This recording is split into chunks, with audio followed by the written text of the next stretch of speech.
La semana pasada, esta imagen se grabó en la retina de todos los colombianos. Sucedió durante un evento histórico y absolutamente necesario en un país empobrecido y sembrado de muertos, en el que siempre ha gobernado el patriarcado y concretamente una parte de él, la derecha. Se trataba de la primera Convención Nacional Femenina, con representantes de todo el país y el protagonismo de las dos mujeres precandidatas a la presidencia. Pero una de ellas pronunció una frase que despertó suspicacias. ¿Qué tenemos que hacer? Tú ganarle a Petro y yo ganarle a Fajardo. Y saltaron las alarmas porque quien pronuncia esas palabras hace parte de un partido político que no ha querido ser parte del pacto histórico de la izquierda y que ha vetado a Gustavo Petro, el candidato del principal partido de la oposición, por quien votaron 8 millones de colombianos. Y el problema es que ese veto a Petro hace muy posible una segunda vuelta electoral en el 2022, tal como pasó en las anteriores elecciones en las que la división de la izquierda, el fraude electoral, los dineros del narcotráfico y la llamada al voto en blanco del autodenominado centro permitió que ganara el uribismo. Las preguntas lógicas son: ¿se trata de una nueva jugada política para catapultar a Sergio Fajardo? ¿Se está instrumentalizando al feminismo? ¿Son conscientes Ángela María Robledo y Francia Márquez que decirle no al pacto histórico es la situación ideal para que la extrema derecha siga gobernando a Colombia? Es decir, para que gane el mismo patriarcado violento y clasista al que quieren derrotar. Para salir de esas dudas, tenemos a una de las protagonistas, nuestra líder social más emblemática y candidata presidencial, Francia Márquez. Y para hacer las preguntas y debatir, tenemos a otro orgullo nacional, Isabel Cristina Zuleta, coordinadora de Ríos Vivos, el movimiento social que ha enfrentado a Hidroituango. Junto a ella, María Paula Perea, activista estudiantil, y los reconocidos youtubers René Jiménez y Beto Coral. Atentos porque estos son palabras mayores. Bueno, bienvenidos Francia Márquez, Isabel Cristina Zuleta, María Paula Perea, Beto Coral y René Jiménez. Un placer tenerlos aquí. No, muchas gracias, Paulo, por este espacio. Un saludo a Isabel Cristina Zuleta, una mujer que respeto y admiro mucho porque pues tenemos luchas muy compartidas, una historia que nos atraviesa y que nos conecta con el río Cauca. Adelante, María Paula. Bueno, Francia, si bien tú has dejado claro que no estás siendo parte de ningún pacto por el momento, yo quisiera saber cuál es tu posición frente a la coalición de la esperanza. ¿Estarías dispuesto a apoyar a Sergio Fajardo? Yo creo que lo dije hace algunos días en Zona Franca en una entrevista, y es que no voy a apoyar a Sergio Fajardo, sobre todo por lo que acabé de decir. Creo que yo soy una mujer que ha luchado también en un territorio frente a una construcción de una represa que se hizo hace varios años, la represa Salvajina. Sabemos desde los años 80 lo que eso ha significado para nuestras comunidades, para nuestro pueblo, lo que hoy están viviendo las comunidades con ese proyecto de muerte. Hidroituango es parte de lo que hemos vivido. En mi comunidad, esta semana, precisamente el viernes, la gente salió desde Suárez hasta Cali, hasta las instalaciones de Celsia, la empresa dueña de la EXA, de este proyecto de la hidroeléctrica Salvajina, a exigirle reparación por los daños que esto ha significado para nuestras comunidades. Yo tengo en la memoria, sí, de los mayores que lloran con tristeza de ver visto cómo este proyecto fue apagando sus vidas, cómo este proyecto nos condenó a la miseria en medio del conflicto armado y lo que eso ha significado, porque Salvajina nos trajo la violencia a nuestro territorio. Salvajina ayudó a desterrar a las comunidades de sus territorios en el valle geográfico del río Cauca para avanzar el monocultivo de la caña de azúcar. Así que tenemos una historia de despojo muy similar a la situación que hoy están viviendo las comunidades en Ituango, con ese proyecto de muerte de Hidroituango, el cual yo vi muchos trinos donde Fajardo en su momento impulsaba ese proyecto, y yo creo que eso hace que entre él y yo hayan unas diferencias muy grandes, y por supuesto este es un proceso colectivo, pero yo, Francia Márquez, no apoyaría a Fajardo en una candidatura, y por eso estoy aspirando a la presidencia. A la Francia, ¿será que nosotros también vamos a hacer lo de Ecuador y nos vamos a echar al lazo en el cuello porque no somos capaces de juntar dos facciones del país o dos sectores electorales del país necesarios para que logremos triunfar? ¿Será que entendemos la dinámica de los números electorales o nos vamos a quedar en ese debate que inclusive la puso usted en palestra pública la semana pasada cuando Robledo afirmó que el objetivo era vencer, usted vence al uno y yo venzo al otro, y nos quedamos simplemente en ese discurso? ¿No cree que ese es un camino para echarnos el lazo al cuello? Yo creo que la más interesada en que haya un proyecto político de vida, ¿sí?, que rompa y transgreda la forma en cómo se ha hecho la política en este país, pero la más interesada en que se transforme esa política de la muerte en una política que se ponga la vida, soy yo. Creo que en este país los pueblos étnicos, los pueblos indígenas, los pueblos campesinos son los que han vivido la peor parte de esa política de la muerte. Y por eso estoy haciendo este camino, precisamente para articular a este país. Y creo que al contrario de lo que piensan muchas personas de que mi candidatura va a dividir, creo que es todo lo contrario. Creo que estamos poniendo desde esta candidatura, transgrediendo la lógica en cómo se hace la política, poniendo la dignidad en un proyecto político que se piensa con la gente, que se piensa con las mayorías, que se piensa desde abajo. Por supuesto, eso significará que tendremos que articularnos con distintas expresiones políticas, y lo digo desde ahora, ¿sí? Lo más cercano que hemos pensado es el pacto histórico. Lo que pasa es que Francia, esa invitación que te hace tan directa Ángela María Robledo a que tú derrotes a Petro, siendo ella ahora parte de un partido que veta a Petro, es decir, que saca directamente al representante de 8 millones de colombianos del juego, pues es que lo que nos preocupó, esa imagen se transmitió por todo el país y por eso preocupó. Sí, yo entiendo que preocupa, pero yo fui invitada a una convención de mujeres y en esa convención de mujeres yo no podía decirle no me tomen fotos, lo siento mucho, pero no. Yo fui invitada también a una convención donde hubieron hombres. El año pasado yo fui a una convención de Fuerza Ciudadana y ahí estuvo Petro, ahí estuvo Roy Barreras, ahí estuvo Alexander López, ahí estuvo Camilo Romero, estuvieron todos, y yo también me tomé fotos ahí con las personas, los candidatos que llegaron, y esas fotos no fueron cuestionadas. Pero se hace una convención de mujeres donde estamos dialogando mujeres en la diversidad, y yo creo que ese es un mensaje positivo que deberían leer este país. Muchos políticos creen que no es posible dialogar en la diferencia. Y ese no diálogo en la diferencia es lo que ha hecho que este país se bañe en sangre, que la gente se mate porque no somos capaces de dialogar nuestras diferencias, ¿sí? Sino que con el diferente yo no dialogo.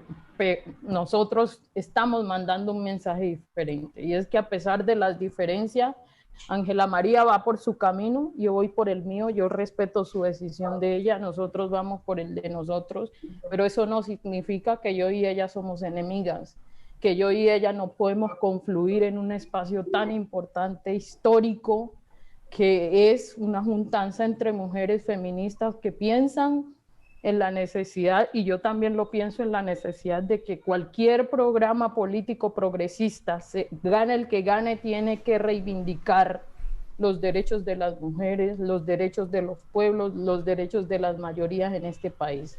En ese sentido, Ángela María puede decir lo que quiera, ella es ella, yo soy yo, ¿sí? Y en una lógica democrática, ¿sí? Si yo fuera el pacto histórico, ¿yo qué iría a hacer? Por eso dije, nosotros hoy no hemos tomado la decisión de ir al pacto histórico, pero si llegáramos a ir, pues no vamos como un objeto de decoración.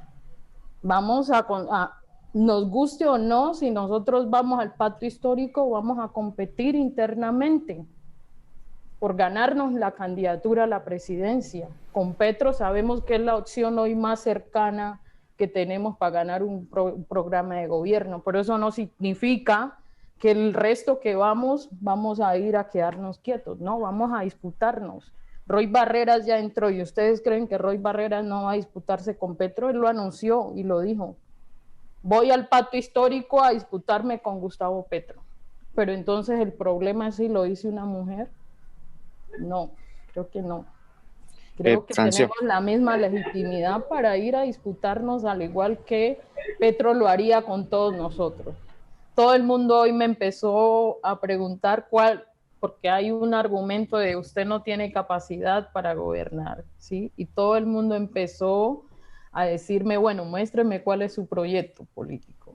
Los patriarcas son los que de una vez le dicen a la gente qué es lo que hay que hacer, ellos mandan y como pueblo obedecemos. Yo creo que este es el tiempo de los pueblos, y también creo que es el tiempo y es la era de las mujeres. Y yo creo que desde ahí entonces vamos a construir como pueblos y como mujeres esos sueños que todos tenemos, ¿sí? Entonces, efectivamente, cuando yo hablo de los privilegios, yo hoy, aún siendo una mujer racializada y violentada por las lógicas de este país, siento que hoy yo tengo un privilegio, ¿sí? Y es que con mi liderazgo he ganado una voz que no tienen muchos líderes y lideresas en este país, que siguen siendo silenciados, que la gente los conoce, ¿sí? cuando ya los han asesinado, tristemente. Pero ojalá todos tuvieran el privilegio de que su voz se pueda escuchar de igual manera. Mira, yo no era nadie antes del 23 de abril del 2019, y de un día al otro yo ya era alguien, porque alguien que tiene unos privilegios dijo que yo soy alguien, ¿sí? Cuando gané el Goldman. Pero antes, ¿quién me conocía en este país? Nadie. Entonces yo tengo unas condiciones de privilegio hoy, es que yo hablo y mi voz se escucha. Y simplemente hoy, reconociendo esa condición de privilegio, yo hubiera podido tomar la decisión de usar esa voz que tengo para beneficiarme yo y joder el resto de la gente. Pero no, hoy, reconociendo que tengo un privilegio y es una mujer negra que tiene una voz en este país, pues la pongo al servicio de esas voces silenciadas que no se escuchan. Entonces los privilegios sí, van desde el despojo de la tierra, pero son inmensos. Y los hombres de nuestro país deberían reconocer que hoy esta juntanza de las mujeres, en vez de ser una amenaza para este país, va a profundizar la democracia de este país, va a aportarle a la democracia de este país. Los demócratas progresistas de este país, en vez de ver en mi candidatura una amenaza, deberían reconocer que es una oportunidad para hablar de los silencios que no se escuchan en este país, para dar los debates que nadie quiere asumir, ¿sí? Y para posicionar programas que reconozcan en la diversidad la necesidad de transformar muchas situaciones de inequidad y desigualdad. No por ser progresistas, no quiere decir que porque seamos progresistas no seamos machistas o no desarrollemos prácticas patriarcales. Y es lo que nosotros queremos hacer en esta apuesta de esta candidatura, y es trabajar desde la periferia, es poner las voces de la periferia que no se escuchan, y es construir los sueños desde ahí, desde esos lugares. Y hablando de esas voces que no se escuchan, yo quisiera hacer una pequeña cuña, porque es que mi canal, que es un canal muy poco conocido, se dedica precisamente desde hace muchos años a darle voz a los líderes sociales, y por eso es que, por ejemplo, en el caso de Isabel Cristina Zuleta hemos hecho numerosos vídeos, varios documentales para Ríos Vivos. En el caso de Francia hemos hecho varias entrevistas con Leona Rentería, con innumerables líderes sociales que pueden verlos ustedes allí. Es un canal no monetizado, y la idea también de trabajar en grupo con René, con Beto, es que demos a conocer estos contenidos pedagógicos, porque muchas veces esas voces, la única forma que tienen de expresarse es a través de un medio alternativo. Y aprovechando la presencia de nuestra gran lideresa Isabel Cristina Zuleta, y en este paso adelante que están dando las mujeres colombianas, Isabel, ¿y tú ¿Te nos vas a lanzar al Congreso o no? Ay, Sí, claro, de lo una. coge a uno como ese Pablo, pero es que yo iba a hacer unas preguntas acá, No, Pablo. es que yo no soy periodista, yo soy un señor con un A mí computador que me va dijeron, venga a hacer preguntando. unas preguntas, Pasó entrevistada. así como, Era un juego de roles. Bienvenida. bueno. Eh, pues Pablo, la comunidad lo está pensando y nosotros tenemos un proceso interno. Yo no soy nadie para tomar una decisión. Yo necesito consultar a las bases a las cuales represento desde el año 2012 en una asamblea popular que hicimos en medio de un paro bloqueando el proyecto de muerte que es Hidroituango. Ahí cuando después me mandó capturar Sergio Fajardo, en esa asamblea yo fui elegida como vocera y hasta el momento sigo siéndolo. Y esa confianza que han depositado en mí las comunidades, pues yo lo primero que tengo que hacer ante la posibilidad de una candidatura es consultar con las comunidades. En esa tarea estamos, es una tarea, hay que decirlo, dolorosa. Es doloroso porque yo no quisiera esto para mi vida. Yo la verdad quisiera quedarme en mi tierra, yo quisiera estar en mi finca, tener mis animales, rescatar perros, tener mis plantas, las orquídeas que me encantan. Bueno, pero lo cierto es que yo tengo un deber, una obligación con mi territorio, con mi gente, y si ellos así lo determinan, pues yo tengo que acatar el mandato. Esa tarea la vamos a terminar muy pronto voy a tener que tomar esa decisión ya desde lo personal, pero primero es la tarea colectiva y la urgencia también de este país, porque el análisis no es solo por nosotros, también es por todos los ríos de Colombia, también es por la situación tan grave que estamos viviendo. Nosotros nos sentimos perseguidos, asfixiados, ahogados. A nosotros en muchas ocasiones no nos dejan entrar ni siquiera a una alcaldía por nuestra postura política, porque si bien nunca hemos hecho política electoral, siempre hemos hecho política. Y nuestra política ha sido de la libertad de los ríos, de que no respeten la naturaleza, que ella tiene también una voz que tampoco ha sido escuchada y que esa furia del río Cauca pues nos afecta a todos los colombianos, eso sí, más a los pobres que a los ricos, más a los pescadores que a los que están en los pueblos. Y estamos en esa tarea, entonces por supuesto estamos en la consulta, Pablo, y muy pronto voy a dar respuesta a esa pregunta. Muchas Pero ahora gracias. voy a hacer mi pregunta. No, pero yo no fui el primero que te la preguntó porque en directo te preguntó o te lo propuso Gustavo Bolívar cuando entrevistaste a los Gustavos, ¿no? Ahí fue tu... Bueno, sí tienes razón. Pero en esa ocasión sí no había sido una consulta interna. Y sí yo decía, pero ¿qué es esa locura? Tal vez un poco en esta condición que uno está tan lejos de la ciudad, que uno está tan lejos de donde se eligen realmente a los mandatarios en Colombia, porque es que yo le decía a un amigo, mi pueblo tiene 8.000 habitantes, o sea, no nos alcanza, y de esos 8.000 se eligen el alcalde con 1.000. O sea, a nosotros no nos alcanza para esas aspiraciones, por más que votara todo el pueblo, y eso que en la mayoría de los comerciantes, pues por supuesto no hay mucha afinidad, que se ven beneficiados con algunas prebendas que les da la empresa. Pero Entonces, Isabel, eres una líder de territorio renombre nacional e internacional por la que votaríamos cientos de miles de colombianos, eso te lo aseguro. Tienes la credibilidad, tienes la historia, tienes el bagaje, lo tienes todo. Yo te invito de corazón a que tengas el poder que da la maldita política para que puedas hacer más cosas por tu gente, igual que está haciendo Francia Márquez. ¿Y tú qué, Beto Coral? ¿Tú también te lanzas o no? Bueno, yo estoy postulando mi precandidatura porque no soy candidato todavía a nada. Tengo que respetar los procesos internos dentro de los partidos, dentro del pacto histórico que están definiendo los mecanismos para escoger al candidato. Pertenezco a una circunscripción de colombianos con un grave problema de subrepresentación. Somos más de 5 millones en el exterior. Divinamente nosotros podemos poner presidente, en el sentido de que llegue ese apoyo que nunca ha llegado de los colombianos del exterior, faltos de empatía, faltos de altruismo. Y yo estoy trabajando para que nos unamos como colombianos en el exterior para ayudar a rescatar a Colombia. y desde ya pues estamos haciendo ese trabajo por el pacto histórico. Quería dar una opinión frente a lo que decía Francia y Isabel sobre Sergio Fajardo. Es que esto es de diferentes frentes. El asocio de la política con la mafia es lo que ha derivado en muerte y en el desangre del país. Sergio Fajardo en su momento, para bajar los índices de violencia, también se unió con alias Don Berna. Y todo tiene que ver, todo llega a un punto. Don Berna hizo parte de los Pepes hicieron alianza con el bloque de búsqueda para dar de baja a Pablo Escobar.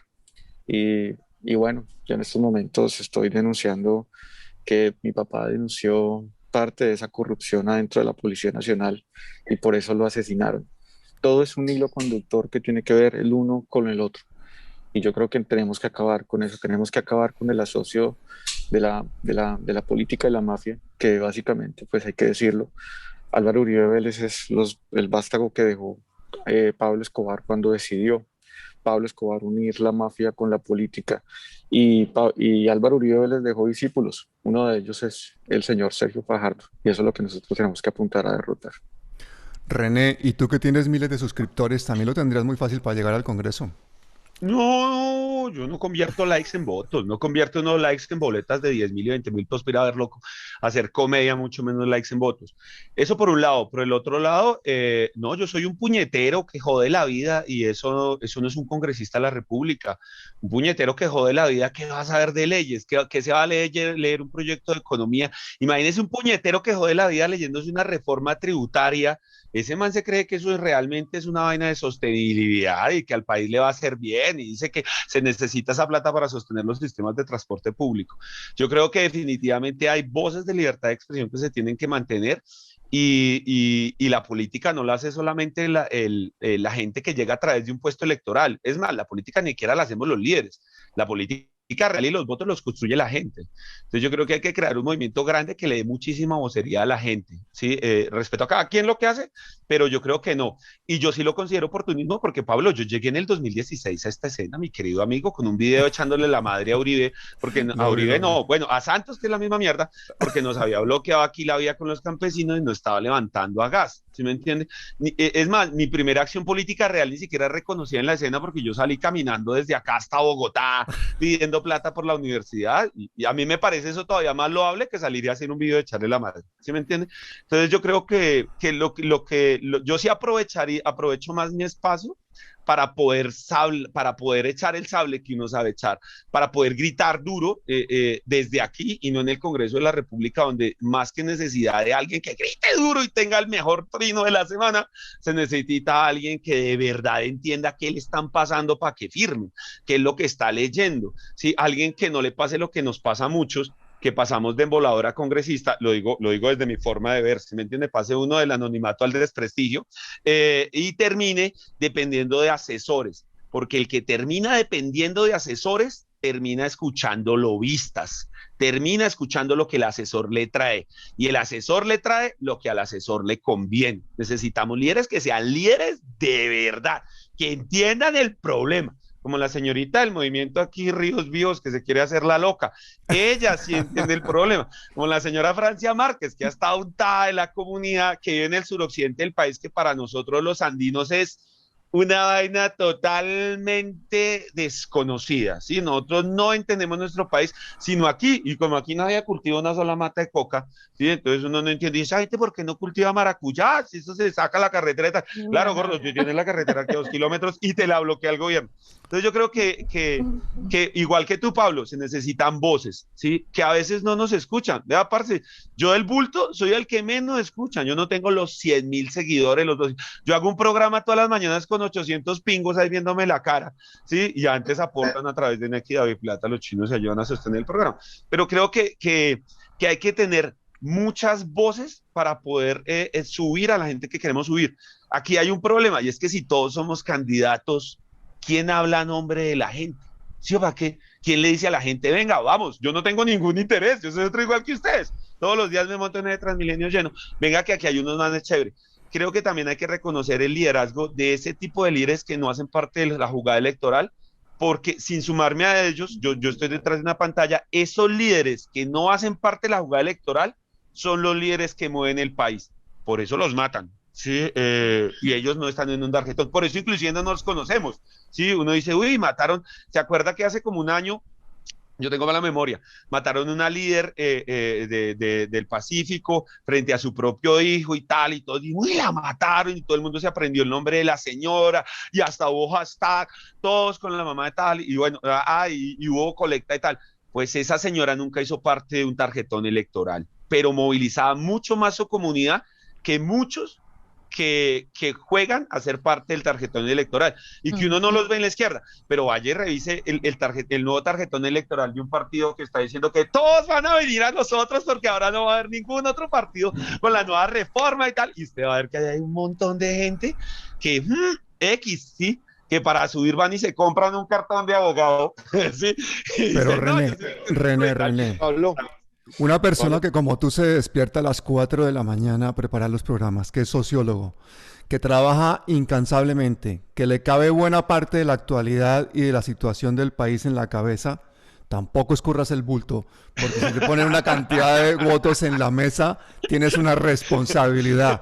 Tú lo que quieres es seguir montando bicicleta después del programa. Pablo, Yo voy a decir una cosa, yo voy a escurrir el bulto de una manera más chévere. Yo necesito consultar con las bases. Pablo, Beto. Pablo, ¿Saben perdón. qué? Yo quiero decir algo, es que hay algo que a mí me molesta del tema político electoral. Hay algo que me incomoda y es esa sensación de que la gente vota y entonces ya no hay nada más que hacer. De que el voto, hasta ahí llegamos y que con eso vamos a transformar el país. Yo no creo que eso sea cierto. Yo estoy absolutamente segura de que si nos metemos en este cuento es por una necesidad y es porque hay un proyecto de transformación, de un proyecto organizativo. Yo sí creo que hay que organizarse y que hay que organizarse para el largo plazo y que los periodos electorales son de un momentico y que cuando uno vota tiene que ser consciente que con eso no alcanza, no es suficiente para transformar el país. Se necesita algo más que un voto. Entonces esa sensación de este tema de la política electoral, que es más como yo me deshago de mi responsabilidad, voto y listo, no, hay que hacer otro montón de cosas. Hay que seguir ahí todos los días, hay que ir a sembrar, hay que ir a pelearnos y si 800, te digo René, yo con 800 bloqueo aquí la vía. 800 no son poquitos, eso es un montón de gente. Para mí 800, si vienen de todas las montañas que estamos dispersas, que estamos por allá unos lejos de los otros, 800 es un montonero de gente. Con eso hacemos, mejor dicho, de todo en estas tierras. Claro, 800 en las ciudades, eso es nada, pero en nuestra tierra eso es un montonero, con eso hacemos de todo. Entonces sí quería decir que parte de mi dificultad es esa sensación de que, ay no, estoy confiando en usted, vea, yo voto y ya con eso salvo mi conciencia. Ahí yo realmente con ese tema sí me siento muy incómoda. Y ya para cambiar, ahora sí yo quiero hacerle una pregunta para que no se me vaya a ir Francia. Yo sí quiero preguntarle cuál es la principal dificultad que ves ahorita como con las próximas elecciones. ¿Qué es en lo que crees que nos tendríamos que concentrar como el principal obstáculo que tenemos que derrotar? Y de entrada digo, el que yo considero es el principal obstáculo. Para mí el principal obstáculo es la simulación, la apariencia. Y eso lo llevo en un partido en concreto que es el Partido Verde. Para mí es la manifestación de la simulación, de la apariencia. Y yo creo que este engaño al que algunos llaman tibios, ojalá eso fuera tibio, lo que nos han hecho a nosotros fuera tibieza, porque yo no creo que eso no es tibieza, ponernos aquí una bomba de tiempo con esta represa. Pero a ese proyecto de yo no soy extremista, yo no sé qué, pero hago las cagadas más extremistas que le pueden hacer a la naturaleza y a la gente. Eso es lo que yo creo que es la prioridad de enfrentar.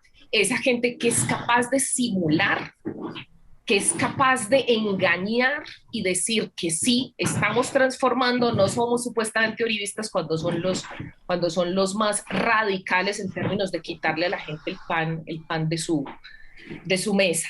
Y también un poco con lo que dice Isabel, a mí me gustaría y tocando mucho lo que dijo Beto sobre el privilegio, yo también siento que un obstáculo muy grande para ti es el tema de los privilegios, o sea, el privilegio de blanquitud, el privilegio que nace el patriarcado. Yo siento que ese también lo hemos visto mucho en lo que se llaman los partidos progresistas, tal y como tú lo estabas diciendo, y la misma izquierda, en los trinos de Gustavo Bolívar, en los mismos trinos de Gustavo Petro. Y a mí me parece importante también resaltar que si bien el discurso de Robledo se malinterpretó, yo también siento que es algo a lo que ustedes también deben aspirar a atacar, porque no, el machismo, el racismo no solamente se ve en la derecha, en derrotar a Uribe, que pues al final la polémica se desató diciendo que era el final, era el objetivo principal. Yo también siento que lo que hizo que Uribe se mantuviera en el poder es esos mismos privilegios, ese mismo sistema opresor que hizo que él se mantuviera ahí. Entonces, relacionado con lo que decía Isabel, yo también quisiera saber tú cómo pasarías ese obstáculo de lo que es el privilegio blanco y también el privilegio pues, de ser hombre. Y yo creo que un desafío enorme que tenemos es pensar en cómo hacer una política que transgreda los métodos, ¿sí? Los métodos que usa la izquierda o los partidos progresistas no son diferentes a los métodos en la política que usa la derecha. Y ahí yo creo que perdemos. Yo creo que una de las cosas que hay que hacer es cambiar los métodos en cómo hacerlo. ¿Sí? Si usamos los métodos de cansar a la gente, de expresarnos con manifestaciones aburridas, que no enamoren a nadie, que no inspiren a nadie, que no muevan a nadie, pues eso no, la gente no se va a motivar. Y yo digo, mientras estamos pensando en que hay es que juntar a la gente que sabemos que va a reproducir la política de la muerte, ¿por qué no pensamos en la estrategia de ir a conquistar, si así se puede decir la palabra, o mejor ir a enamorar a los 14 millones de personas que no votan en este país porque no creen en la política? Yo creo que ese es el gran desafío que tenemos. Somos capaces de convencer a todas estas personas que están haciendo, pues mujeres negras en Estados Unidos lo hicieron. Movieron al voto y le hicieron creer a la gente negra que su voto era importante, que su voto valía, que cuando vota, ahí está depositando su poder para que el que se elige defina qué hacer con su vida. Y tristemente cuando hemos votado aquí, en este país, pues hemos votado a favor de la política de la muerte, ¿sí?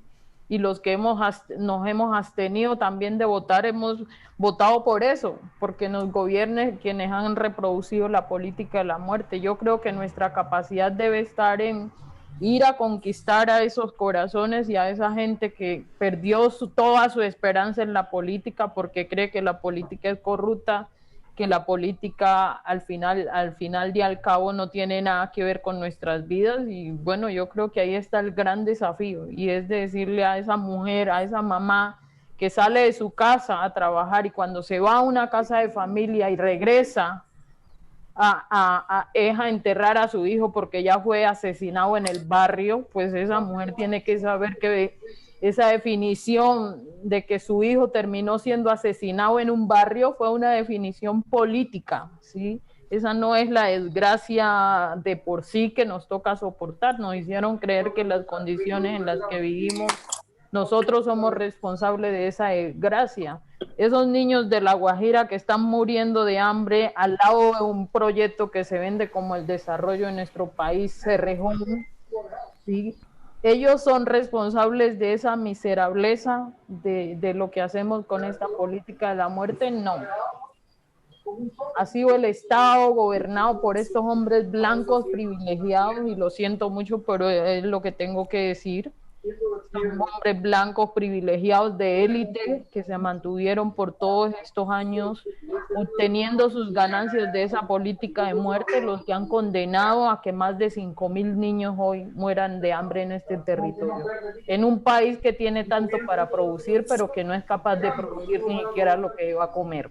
Un eje grande de los problemas sociales de este país, que alimenta en gran medida la violencia y la deconstrucción nuestra como sociedad, es indiscutiblemente la producción de sustancias ilegales y el manejo que se le ha dado a estas sustancias ilegales, y los cultivos que, como todos sabemos, sostienen una economía que no se sostendría otra cosa porque no hay forma de sacar el plátano, ¿sí? ¿Cómo solucionamos eso, Francia? Pues mira, nos hemos gastado millones y millones y millones de dinero que no nos imaginamos en estos, para poner un plazo corto en estos 66 años que llevamos de conflicto armado, intentando detener una economía ilegal, ¿sí? La política prohibicionista en este país, para lo único que ha servido es para dejar muertos en los territorios y dinero en los bancos, porque ahí se legaliza la plata del narcotráfico. Y hoy, sí, han empezado ya en este país, empezaron a hacer una regularización de las drogas y han empezado con el cannabis, ¿sí? ¿A quién le están entregando las licencias de cannabis hoy en este país?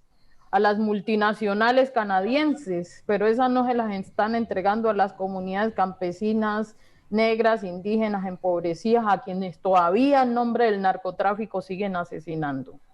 Yo creo que eso es una oportunidad y yo creo que hoy un gobierno progresista, ya sea en manos de Francia, en nombre de Francia o en nombre del que gane la presidencia, debe plantear con claridad la necesidad de legalización de las drogas en este país. Yo no encuentro otro camino y no veo otro camino. La confrontación armada ya no fue, y no fue porque lo único que ha dejado es sangre derramada en los territorios. Hay que resolver el problema de la guerra en este país de una vez por todas, con todos los actores armados, y hay que resolver el problema de las drogas, y eso implica una situación que nadie quiere coger, que nadie quiere asumir. Juan Manuel Santos, después de 2 periodos presidenciales, reconoció que ese era el camino, legalizar las drogas. Pero cuando estaba como presidente no asumió ese desafío. Entonces yo creo que hoy nosotros, un gobierno que se piense desde abajo, desde la periferia, desde esas regiones, tiene que plantear con claridad una propuesta que vaya enfocada a la legalización de las drogas en este país. No hay otro camino. Pablo, para aportar a esto, yo sí quisiera decir que esto tiene que ser desde la comunidad internacional, que nosotros tenemos que presionar sobre todo al gobierno de los Estados Unidos. Eso no se logra solo desde aquí, eso se logra con presión y acción internacional. Es el primer aportante a la guerra contra el narcotráfico, pero al mismo tiempo en 14 estados de los Estados Unidos ya es legal la marihuana recreativa. La puedes conseguir en cualquier esquina. Aquí en Miami ya es medicinal, pero todo el mundo fuma. He visto policías, he visto a todo el mundo, señores. En un estado, en 2 estados, en Portland y no recuerdo el otro, ya es legal el consumo de la cocaína recreativa. Entonces no podemos permitir que un país que aporte a la guerra en Colombia ¿Cocaína? Sea el mismo. Cocaína. En Portland ya es legal la cocaína. En No, Portland, vete para atrás. La heroína es legal. Imagínate. La heroína que es el diablo. La heroína es, tú consumes heroína y te mueres porque la heroína provoca una sensación de dolor que solamente se calma con heroína. Entonces es totalmente adictiva y te lleva al infierno. ¿Y quiere asustarse más? Espérate, Beto. Yo creo que Beto sí lo ha visto. El PSP, ellos tienen una cosa que se llama el PSP. Eso es todavía más. Y ese también entra ahí en la de Oregon, ¿cierto, Betico? Exacto, en Oregon. Entonces, entonces eso era para aportar. Desde el exterior tenemos que impulsar que este Plan Colombia, o una de dos, o se acabe, o vaya para la educación y para la salud en Colombia. Pero muchos me dicen, no, Beto, pero si desaparece el Plan Colombia, pues desaparece su esencia, pues que desaparezca, porque Colombia no tiene por qué recibir más recursos para la guerra, cuando sabemos cuál es la solución. La pregunta rápida, Francia, es que hay una ambivalencia con lo que tú dices. Tú no vas a entrar dentro del pacto histórico, pero sí vas a ir a una consulta con Gustavo Petro. No, yo no he dicho eso. Creo que reiteradamente lo he planteado, y es que así como Isabel dice, nosotros estamos en consulta, nosotros también estamos en discusión interna, ¿sí? De si vamos al pacto histórico, ¿eso qué significa? Porque para nosotros hacer un programa que dice que es capitalista, si eso no va, y no va porque nuestros territorios están sufriendo el peso de esa política capitalista, y eso sería parte de las discusiones que estamos haciendo nosotros para poder garantizar ir al pacto histórico. Y yo creo que tenemos la decisión de, si no encontramos caminos claros que nos ayuden a hacer una política para la vida, que eso implica transformación del modelo económico extractivista en este país, que está afectando a las comunidades de Isabel, pero también a muchas otras comunidades en este país. Y eso no es una discusión tibia, es una discusión seria que tenemos que poner sobre la mesa, y entiendo que a veces queremos mandar esos mensajes como así para ganar algunos sectores que hay que ganar, pero no puede ser ganar bajo el engaño. Hoy en Estados Unidos están discutiendo la política extractivista y están discutiendo cómo se plantea una política que cuide el medio ambiente, que cuide el territorio y que eso signifique tener economía, porque parece que cuando se cuida el territorio, el medio ambiente, entonces como que eso no genera ingresos, ¿no? Isabel, tú que has entrevistado a Gustavo Petro, ¿qué crees que piensa él de la economía basada en la minería, de la economía extractivista? Uy, no, Pablo, yo no respondo por otro. Pero tú lo has entrevistado. Pero, sí, yo lo he entrevistado, ¿no? Pero lo que pasa es que cuando lo entrevisté le hice preguntas así de puntuales por Hidroituango. ¿Qué haría con Vale. Hidroituango? Porque yo sí lo he oído repetidamente hablar en contra de la economía extractivista. Y aquí no nos podemos quedar en los términos y en las palabras para dejarnos separar por términos absurdos. Yo creo que llamemos a las cosas por su nombre. Estamos luchando todos contra un fenómeno neoliberal y paramilitar. Y si nos ponemos de acuerdo en ese mínimo, todos los demás términos lo vamos a entender. Gustavo Petro ha sido contundente en decir que la minería, que la economía basada en la extracción de minerales es un absoluto error, es uno de los grandes cánceres que tiene Colombia. Que nos unan los sueños, pero que no nos separen las palabras. Por supuesto. Pero de todas maneras, Pablo, hay que hacer la tarea. Hay que hacer la tarea de poner el énfasis en los problemas. Así es. Y nosotras lo que hacemos es eso, a ver, el énfasis que nosotras ponemos es la quebrada tal, el río tal, el problema de la contaminación tal. Claro, y siempre nos han dicho, no, es que ustedes son muy cositeras, yo lo vivo todo el tiempo, es que usted se dedica mucho a eso que llama de la vida cotidiana, pero es que yo creo que la vida cotidiana es la que hay que sostener. Y por supuesto que entiendo que hay que tener el país en la cabeza, como le decías ahorita René, sí, pero sí tiene una expresión concreta en la vida cotidiana. Esos términos son importantes en la medida en que tengan una expresión concreta, porque por supuesto tenemos una política, por lo menos en materia ambiental, maravillosa, y nadie la cumple. Nadie la cumple. ¿Qué rol podría hacer yo en ese Congreso para que se cumpla? Si allá es que se hace. Allá es donde se va a hacerla, ¿no? Ya está hecha.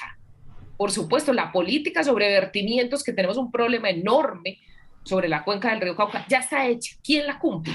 ¿Quién la hace cumplir? Ah, sí, podría tener un rol que lo hacemos todos los días los líderes sociales, y es el control político. Pero ese rol no se puede hacer nosotros solos. El pacto histórico necesitamos darle forma en el sentido también de lo concreto, y a unos sí, cuando están hablando de un capitalismo ahí, pues por supuesto que nos incomoda. O sea, yo tengo que decir también lo mismo. A mí me incomoda tremendamente porque esa es la política de muerte. Lo que está acabando hoy con el planeta es el capitalismo, y hay que ponerle nombre concreto. Pero una clase de capitalismo que se llama neoliberalismo. Porque si el capitalismo se hace, si el capitalismo, bueno, ahí ya estamos en un tema más gordo, pero fíjate que estamos hablando de lo mismo, somos personas que luchamos por los derechos humanos, por el ambiente, estamos hablando de lo mismo, nos entendemos, nos podríamos poner de acuerdo en esos términos, que es a lo que yo invito a Francia, a Petro, a Fajardo, a toda la gente que quiera colaborar por una Colombia mejor. Uy, Pero no, que, Fajardo sí, mejor no nos pongamos de acuerdo, porque ahí sí tenemos un problema. Lo de Fajardo tiene mucha cola, y los invito a ver la entrevista que le hice a Iván Morulanda, que ha sido su jefe de campaña presidencial y además su asesor durante 10 años, en los que él llega a decir que él no cree que Fajardo tenga relación o que esté apoyado por el grupo empresarial antioqueño. Como dice mi abuela, con buen modo se saca el cimarrón del monte, y vamos paso a paso. Efectivamente. Haciendo camino al andar. Yo con el tema del capitalismo no me meto porque vivo en la cuna. Le quitan la visa. ¿Sí? Te dicen comunista y te echan. Lo sacan de Miami Verde. Yo quiero invitar a María Paula a que saque las conclusiones ya que despida este programa y agradecerle a todos ustedes su presencia. No, gracias, Pablo, a usted. Bueno, muchas gracias a todos por acompañarnos en este bonito espacio, a Francia por aclararnos muchas dudas sobre su candidatura, por quitar todas esas falsas estrategias que se están diciendo acerca de su campaña, a Beto y a René por darnos una mirada más allá de lo que son las redes sociales en el panorama político, a Isabel como ejemplo de superación y de liderazgo, y a plantear todas nuestras ideas en maneras totalmente políticas y que no se queden solamente en un discurso artificial ni estético. Isabel, si gana Francia, te quedas sin curul en el Congreso. Terminas de ministra. Cuidado.